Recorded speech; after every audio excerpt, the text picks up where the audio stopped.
G'day everyone, thank you for coming. Just to let you guys know, we do have a poll ready to go. Just fill that out in your own time. It's just a question, we'll talk about it at the end in further detail. Let me just get the slides up. So today we're just going to be discussing our findings in our PACE Capstone unit for 2022. Just be discussing inflation volatility, also just giving you running down a quick unit guide.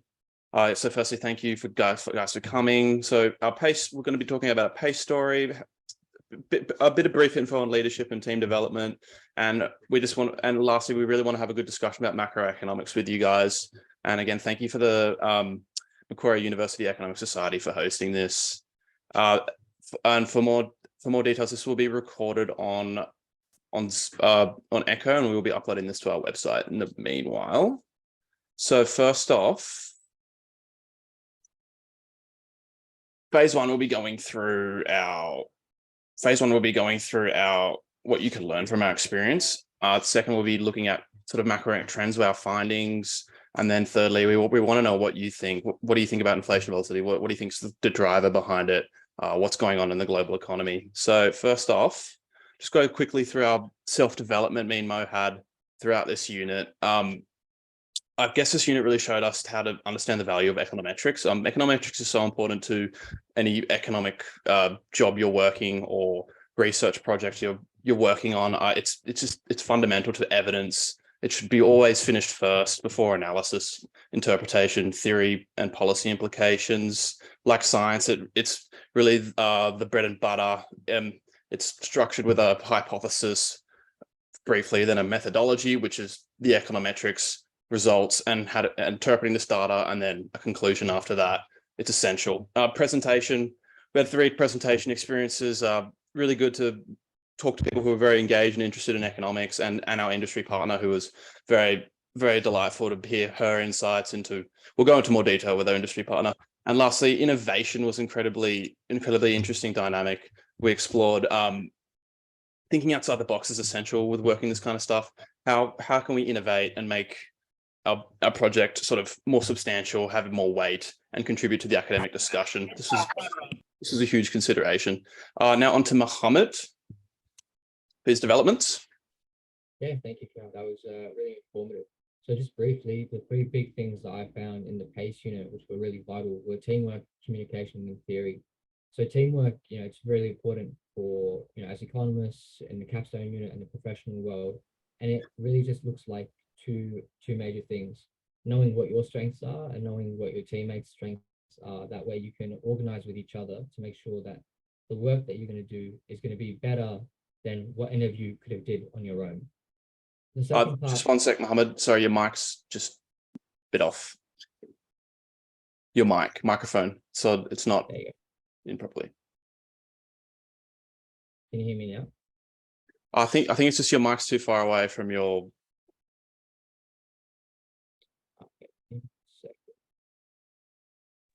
Just move your mic across. It's not the. Okay. Give me a second. I'll pick it up. That's right. No worries. I can go through. I'll just go through this one real quickly. I think I fixed it. Yeah, fixed. Thank you. Yeah, cool. Yeah, so I was just saying thank you for what you said, Cal. So just to begin with, teamwork is the idea of what's your strengths and what are your teammates' strengths, and making sure that you're organizing the project such that it's going to be better than what any of you could have did on your own, because you're assigning tasks to who's going to be able to do them most effectively. The second part is communication, which obviously it leads on from teamwork, which is the ability to communicate your ideas clearly, and then the ability to take on the perspectives of others. That way you can understand what they're trying to tell to you.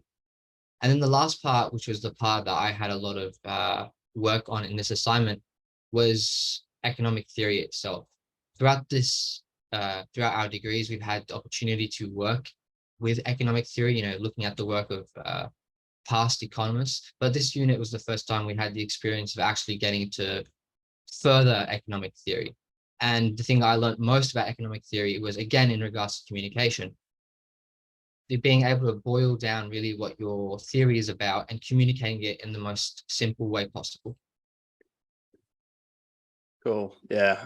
Just on to briefly, we just touched leadership. What what it sort of does in this unit, what I learned really was that communication equals interconnection, and the more better your project's interconnected between, you know, econometrics and theory, the more substantial research you're going to make. Work segmentation is really important, making sure the work allocation is not only effective but efficient and equal. Equality is really important in this respect. Really important to maximize consultations with your group and just discuss what your findings are as much as possible, and that draws onto maximizing consultations with your unit convener, which is a really important thing. Safe space, making sure everyone's feels comfortable saying what they think. There's no pressure on that kind of respect, and yeah, there's just a level of respect throughout the group. Agenda and a direction. A leader's role is really important when they have a direction agenda and they keep people on track, understanding what we're doing, giving some guidance for what we're actually doing, what we're trying to find. It's very important. And clarity and coherence, using as little words as possible, getting your message across is incredibly, in keeping your language very succinct, is incredibly important to leadership. And group management, putting, you know, giving academic freedom, it really puts passion and interest in the driving seat, letting people sort of work on themselves and just follow it. As a management strategy, it's really hands-off and just making sure that everyone's interested in what they're doing is fundamental, especially when it's sort of an academic thing that doesn't really require, it's not paid or anything. So there's not really any of those incentives in the framework. Keeping it on track, you know, that's part of the direction part. Sure that your teammates' work's not off topic, and always there'll always be a use for their work. Making use of the work they've done is really important.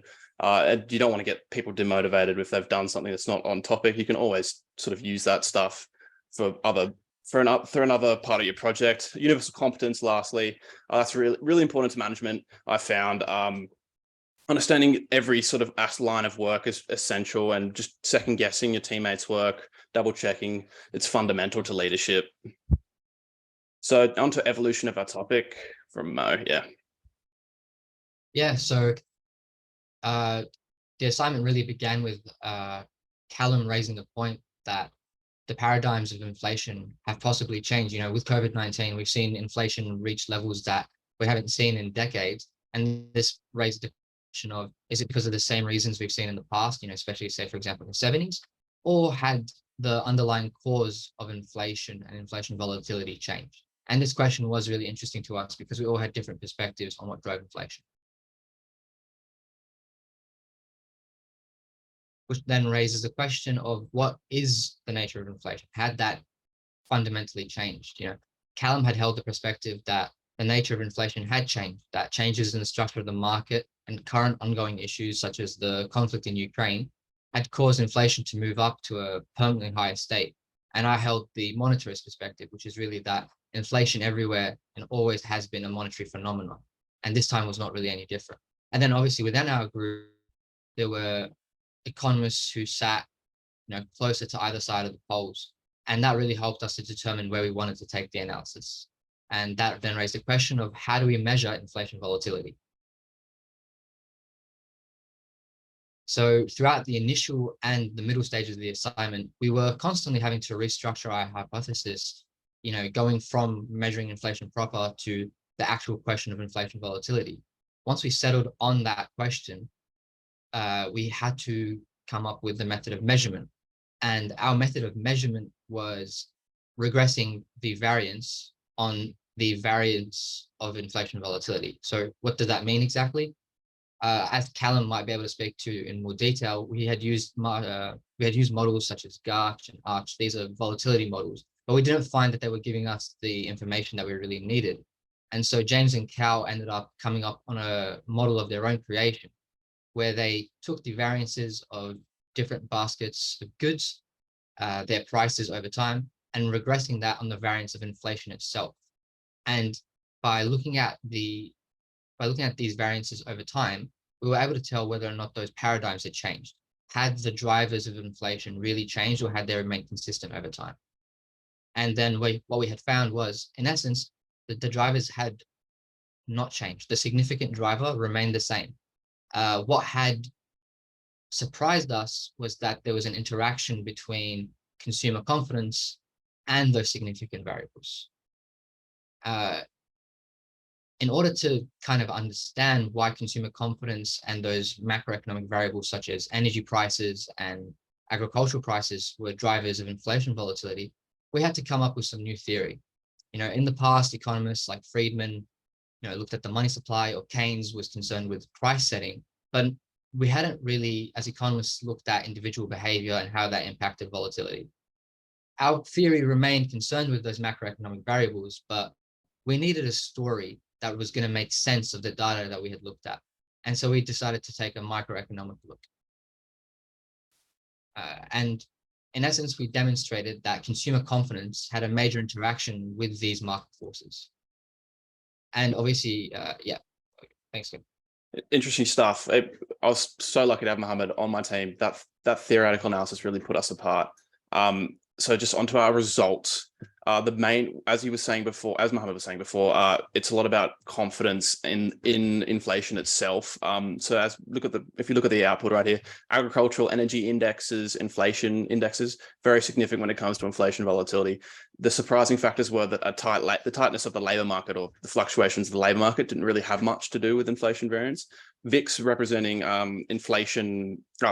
financial market volatility, didn't really have much of an effect, and the money supply, that was very surprising to Mohamed, at least I remember when we found that output, just thinking about sort of the monetarist perspective. Looking at our equation, we sort of used some log first differences and stuff just to sort of adjust our data to make it, avoid sort of inconsistencies. So onto our rolling window coefficients. This is a really good way we found in our econometrics report to understand how the variables are changing over time. So as you can see, as these dot points, they move away from zero, that means that they're having an effect on inflation volatility. And what we found was, yes, energy indexes, agricultural indexes, incredibly very relevant in affecting the coefficient of inflation variance. But currently, as of today, in a more recent context, inflation expectations, as you can see here, seems to be the biggest driver in, I don't know if you guys can see my mouse, but it seems to be the biggest driver in the current inflationary episode, which is remarkably interesting. And that sort of just goes to say that the less confident people are in inflation expectations, the less impact it has on inflation volatility. And if inflation expectations are high and are proven wrong, this will have a significant impact on inflation. So looking at more recent developments, you can see here, on the left-hand side, the dark blue and light blue represents the difference between headline inflation and just a normal CPI. And you can see this data goes back to the 70s and 80s with huge inflation spikes in this direction. That demonstrates that there's sort of more in tune headline inflation and not normal CPI baskets. So that just means that right now most inflation is guided by agricultural indexes and energy indexes. But what causes the variability we found in our last model was inflation expectations in this current era. So it's more to do with how people are perceiving the economy, which is a really important concept in macroeconomic analysis that Ben teaches, I think, in the second year of the economics degree. So now onto the variance graph. We can see here huge volatility in the 70s and 80s compared to what we're going through right now. It really shows that we've seen this before. It's not that incredible, and also it shows that as we go into policy implications, it actually shows that inflation is actually decreasing with this is a more recent inflation volatility index I've graphed up here, 2020 to 2022. It seems to be dropping at the very end. So it doesn't directly show if the nature of inflation has changed necessarily, this type of stuff, but it's a good indicator that inflation volatility is sort of decreasing. So onto policy implications and recent policy developments. Mohamed can go over this briefly.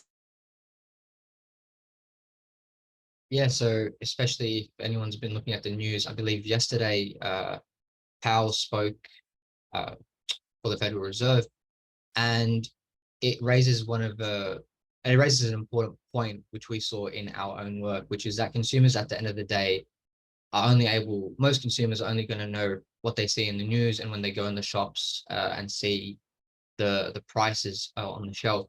And so forward guidance becomes very important in managing inflation expectations and therefore inflation volatility, because consumers are looking for some degree of certainty in terms of what the future is going to look like when we're experiencing highly volatile markets and otherwise.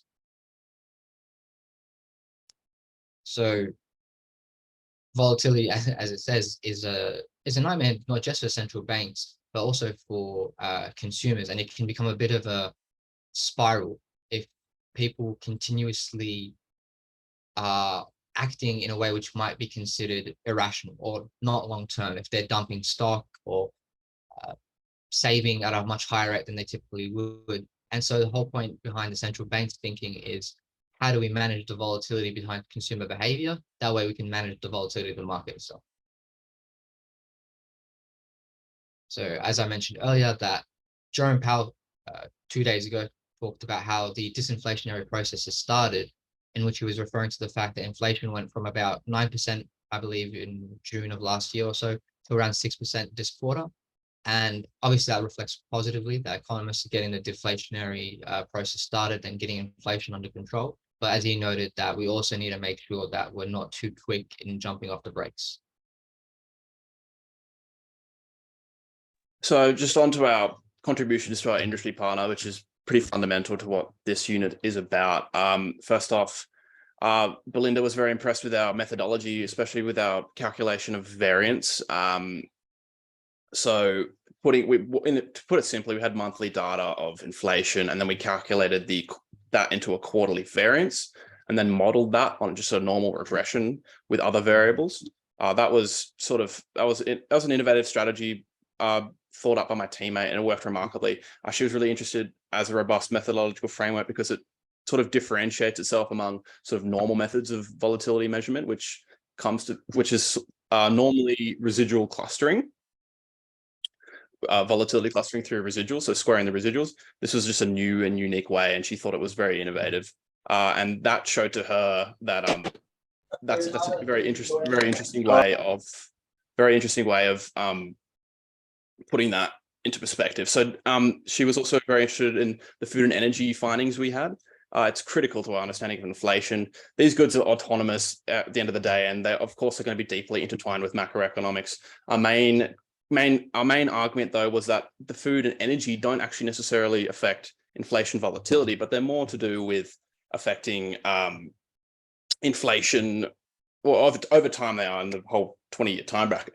But inflation expectations is currently the most influential determinant behind how volatile inflation is. And sort of reflecting this broader economic volatility, it's really good for Aware Super's insights into market predictability, and that sort of comes into play with financial instruments such as inflation swaps, just their predicted asset returns and market returns. That's a really she got a lot out of that as a portfolio manager. It was incredibly insightful for her.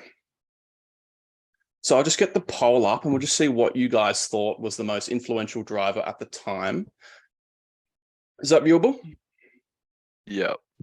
So as we can see, tied in second, inflation expectations was guessed correctly as the determinant behind the current inflationary episode. Really interesting how money supply, I think that was consistently, let me check that rolling window analysis. Yeah, so money supply, as you can see, not really relevant at all. It's very interesting and with a very low standard error.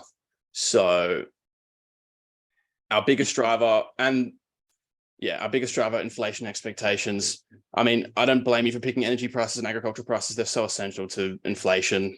Financial markets, yeah, correct. So lastly, just 1 second for those who have questions. Let's get to the question time. All right, so have you guys got any questions for us? I've got a question on that last thing about money supply.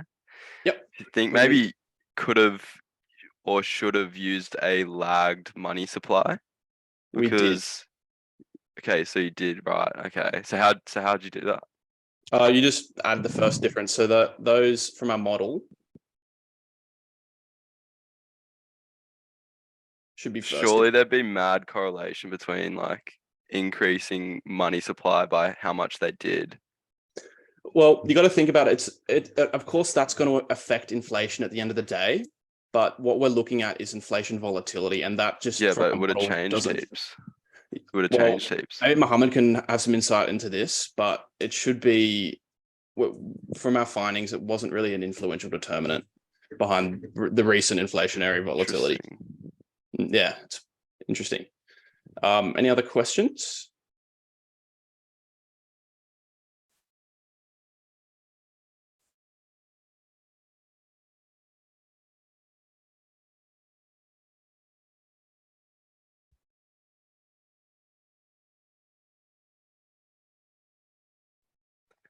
Don't be shy, guys.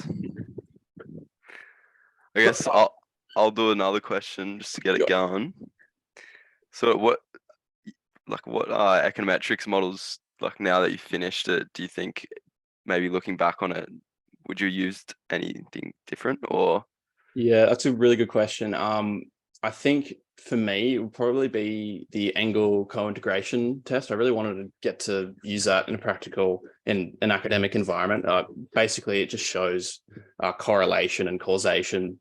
It's a way to prove that if a variable, it may correlate with a variable, but it doesn't cause one another. So you can do an angle. So you say B co-integrates, B causes A, pretty much. You can sort of prove that with econometrics. I found that really interesting. And it was a shame. I was thinking of how we could use it in the project, but I didn't get any ideas. Good ideas that had to do with drivers of inflation. Why didn't you just use the ones that you had and test them as like a robustness test? Well, it was hard to sort of convince my teammate to just do a test on a variable. We only had a limited time, about 15 minutes to present. So it was hard to, we were looking at the key drivers of inflation, and it was hard to see, wasn't really, I don't think my teammate thought it was completely necessary to use this model. So it was, yeah, it's not really based on what I wanted. It was more to do with how we're going to show inflation volatility, how we're going to show variables that affect it. Right. Interesting. How long did you work on the project for? Like, like a semester long? Yeah, semester long, when we were working on other subjects as well at the time. Yeah, right. All right. Well, if there were no more questions,